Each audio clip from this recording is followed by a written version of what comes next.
So what does optimal screening look like? You've seen my disclosures. Optimal screening means finding a cancer early in as many women as possible, and the current strategy of one size fits all doesn't achieve that. So I'm going to talk a little bit about what BC could be doing to improve. And I'll start with the reminder that we screen to find cancers early, to save lives, and to improve the quality of life for women with cancer by allowing them to have successful treatment with less aggressive therapy. And early detection is critical because 5-year survival drops when the stage of diagnosis is more advanced. Now, annual screening starting at age 40 saves the most lives, and so it should come as a surprise that most provinces don't offer screening until age 50. And with some exceptions, most women are screened only every other year. And as I told you, even organizations like the Canadian Cancer Society knows this. So it's disappointing that they endorse guidelines from our task force that recommends starting later and screening less often. When the BC screening program started in 1988, women could self-refer annually from age 40 to 74, but in 2015 they changed it. And now the only women who can come every year are the ones with a first-degree family history of breast cancer. And I'll explain later, that's bad because 85% of women who get breast cancer have no family history. Now, women can continue to self-refer past age 74, but we have the problem that women need to give the name of a GP or nurse practitioner, and there are loads of women not getting screened because they can't give a name. Now, here's the proof that screening mammograms save lives. This is a list of all the research trials called randomized control trials that have been done worldwide. And we've been studying screening since 1963, but note that the most recent of these studies is over 30 years old. And here are the results of all those old trials. The 2 from Canada I've outlined in red are the only ones that showed increased deaths in the woman in the mammogram group. Now, we now have proof that those trials were poorly designed and poorly executed, and the results are invalid. But this trial is the main reason that women in BC and elsewhere in Canada aren't offered optimal screening. The old trials collectively showed fewer deaths in women in the mammogram groups, even when they included the flawed Canadian trials. But all of them were done with X-ray film mammograms, and of course we use digital mammography now. The old trials are still important, though, because they proved that mammograms save lives. They just underestimated how many lives. And the panel that makes the screening guidelines in Canada used only these old studies to make the recommendations for us today. It's like making a decision about your next smartphone based on rotary phone technology. And I'll remind you that that panel is called the Canadian Task Force on Preventive Healthcare. Now, modern observational studies tell a different story. This one from Canada that I showed you before is the Canadian study that we are proud of. It's the largest one in the literature, and it showed that women are 40% less likely to die if they have mammograms than if they don't. And it's even better for women in the 40s. They're 44% less likely to die. There are many other high-quality studies with similar results, but unfortunately, only 4 provinces in Canada start at 40. Now, we should screen all average risk women starting at 40. And starting at 40 is especially important for some ethnic groups. Black, Asian, and Hispanic women get breast cancer younger than white women. Their incidence peaks in the late 40s compared with Caucasian women, where it peaks in the late 50s and early 60s. Sorry, advanced itself. Here we go. And black women are more likely to get an aggressive form of cancer, and they have a 30 to 40% higher risk of dying than white women. So they must be screened starting no later than 40 if we're to find their cancers as early as possible. So we've established that women who have mammograms starting at 40 are much less likely to die of breast cancer. And in my first talk, I spoke about the other significant benefits, the avoiding mastectomy and avoiding lymphedema and avoiding chemotherapy. And the current guidelines are all over the map as to what age to start and how often to screen.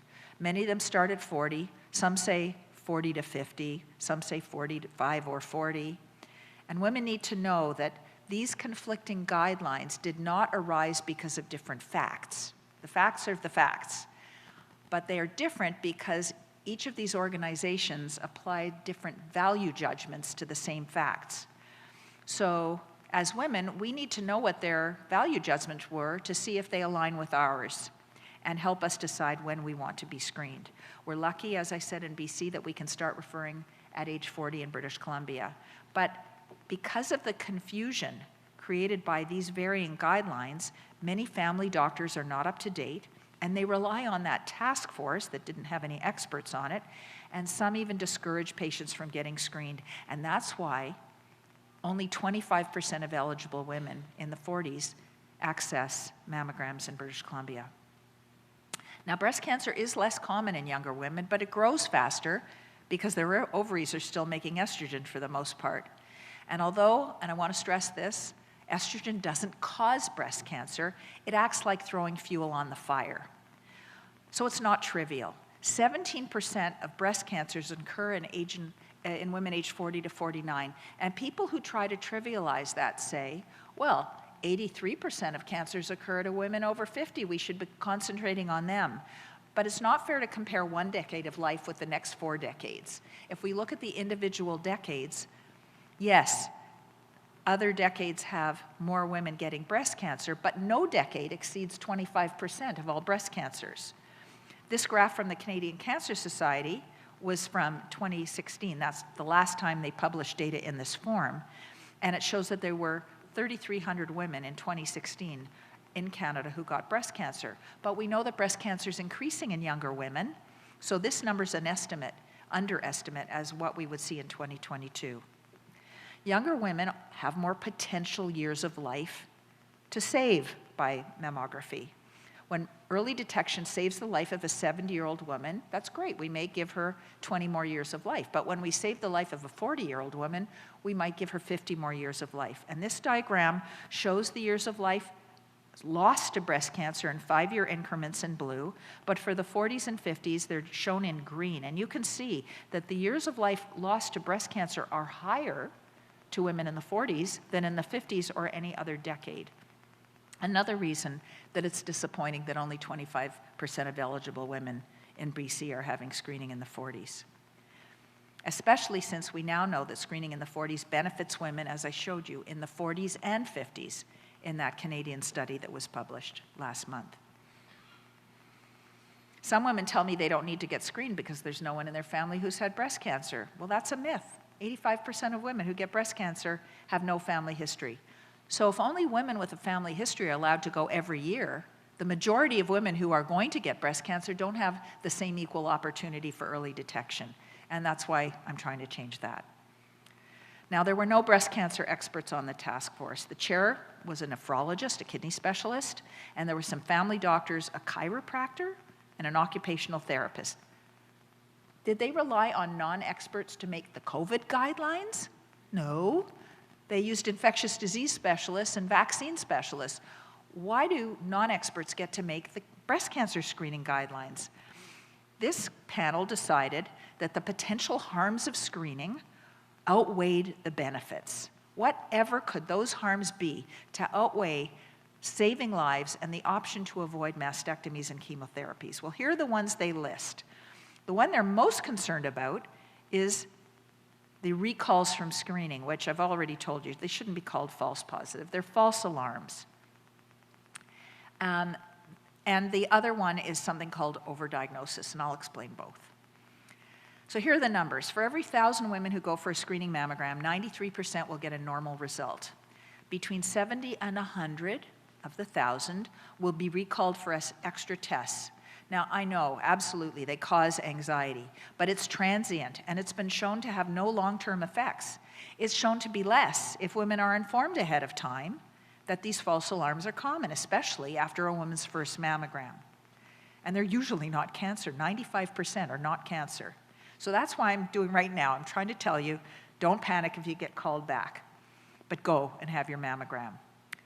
The majority of women who are recalled only need additional pictures, 1 or 2 more mammogram pictures, sometimes an ultrasound, and some will need a needle biopsy. Now, needle biopsies are done with local freezing, and they should not be significantly more uncomfortable than having a blood test from the arm. And out of those 1,000 women, 4 will be diagnosed with breast cancer. So 11 of the 1,000 will need a needle biopsy, and 4 out of the 11 will turn out to have breast cancer. The task force thinks that we should spare women the anxiety of false alarms, and that's why they start recommending screening later and having it less often, even though they know more women will die. Women disagree. Researchers in Pittsburgh surveyed all women attending for routine screening over a 5-month period, and the vast majority said that they would have regular screening, even if it meant having a false alarm or even a needle biopsy, if it might increase the chances of detecting a cancer earlier. So here you see a task force member at the grave saying, yes, regular mammograms and early detection would have saved your life, but aren't you glad we spared you all that anxiety? Overdiagnosis is the theoretical possibility that a woman will be diagnosed and treated for breast cancer, but she'll die of something else before her cancer would have become fatal. So, in other words, we didn't help her by finding it. This could apply, for example, in the case of a very slow-growing cancer, or let's say a woman finishes her treatment and then she's killed in a car accident, or she had a heart attack or another cancer and dies of that. The task force overestimated the likelihood of overdiagnosis as being 55% because they relied on data from those invalid Canadian trials I showed you. Experts estimate overdiagnosis to be 1 to 10% max, and probably in the lower end of that range. And besides, the likelihood of overdiagnosis is almost zero in younger women because they're less likely to have other diseases. Now, if a woman knew she was going to have a stroke 6 months from now or get hit by a car tomorrow, then she wouldn't need to have a mammogram. But since most of us don't have a crystal ball, I believe we all should have screening. And when should screening stop? Well, the task force says 74 because the old trials only included women up to 74. And most of the provinces have defaulted to that. But breast cancer risk keeps climbing the older you get unless you die of something else. And if a woman's in good health with a life expectancy of 10 years and she's well enough to have treatment if we do find a cancer, then it's worth trying to screen and find them when they're small. And luckily, women in BC can keep self-referring past age 74. So if any of you are in that age group, please get your screening mammograms. I introduced you to the definition of an interval cancer in my first talk and why it's an important goal of screening to reduce them. Optimal screening means screening better, to find more cancers when they're early. And for some women, that means using additional tests like ultrasound for women with dense breasts, to find the cancers that we miss on mammograms so they don't grow and become interval cancers.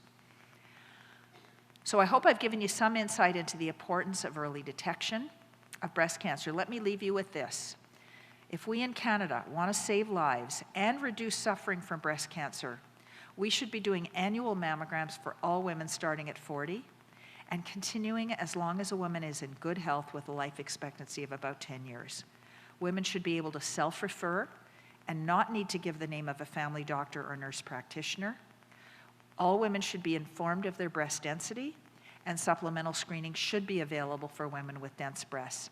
Now, for now, best practices would be MRI for all women with category D, at least every 4 years, but preferably every 2 to 3 years.